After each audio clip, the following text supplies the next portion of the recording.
नाज़रीन, आज हम बात करेंगे अपने पाकिस्तान के मशहूर टैलेंट, जी हाँ, पाकिस्तान की मशहूर टिकटॉकर आयशा मानो की, जिसमें हम बात करेंगे मशहूर होने के राज क्या है, इसने कितना पैसा कमाया, ये कैसे वायरल हुई। ये एक टिकटॉकर पहले भी थी और इंस्टाग्राम पर भी थी, लेकिन ये इस वक्त वायरल हुई जब इसने अपनी बचपन की दोस्त की शादी पर मेरा दिल ये पुकारे आजा गाने पर डांस किया। उन्होंने एक निजी चैनल को इंटरव्यू देते हुए बताया, मैंने ये गाना सोशल मीडिया पर वायरल किया तो इसके 3 लाख से भी ज़्यादा फॉलोअर बढ़ गए, जो कि अब और भी ज़्यादा बढ़ चुके होंगे।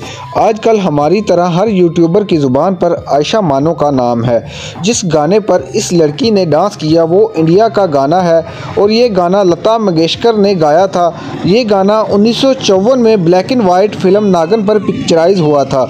अच्छा, इस गाने में अगर बात की जाए तो ये इतना पुराना गाना है, पहले इतना हिट नहीं हुआ जितना आज हो गया है। आयशा मानो का डांस वायरल होने के बाद उसको बहुत सारे टिकटॉकर लड़कियों और लड़कों ने भी इस डांस को कॉपी किया और इसमें सबसे बड़ा नाम हमारी टिकटॉक स्टार डॉली का है। अब सवाल ये पैदा होता है कि इसके वायरल होने की वजह क्या है। देखें, हिट होने के लिए बहुत ज़्यादा प्रैक्टिस या बहुत ज़्यादा मेहनत की ज़रूरत नहीं होती। ये एक गुड लक होता है जब बंदे का चल जाए।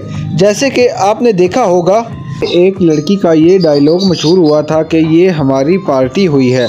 इस तरह और बहुत सारे टिकटॉकर्स हैं जो अपनी आवाज़ या एक्टिंग की वजह से वायरल हुए हैं। जिस गाने पर आयशा मानो ने डांस किया मुझे तो इतना ख़ास नहीं लगता।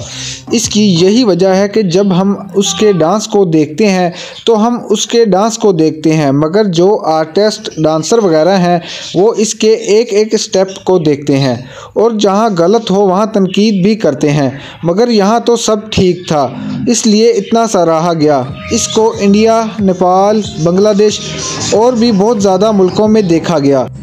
इसमें सबसे अहम बात बेहुदा लिबास नहीं था, एक मुकम्मल लिबास था। यहाँ मैं एक और चीज़ ऐड करना चाहूँगा, अगर ये लड़की सर पर दुपट्टा लेकर भी डांस करती तो भी इससे इतना वायरल होना था जितना अभी हुई है। इससे साबित होता है कि लोग सिर्फ बेहयाई और बेहुदा लिबास को पसंद नहीं करते बल्कि लोग टैलेंट को पसंद करते हैं। जी बिल्कुल, लोग अपने अपने व्यू से तनकीद भी कर रहे हैं। ये तनकीद भी बिल्कुल दुरुस्त है क्योंकि हमारा दीन इस्लाम हमें इस चीज़ की इजाज़त नहीं देता, हमारा दीन इस्लाम इस चीज़ को कबूल नहीं करता।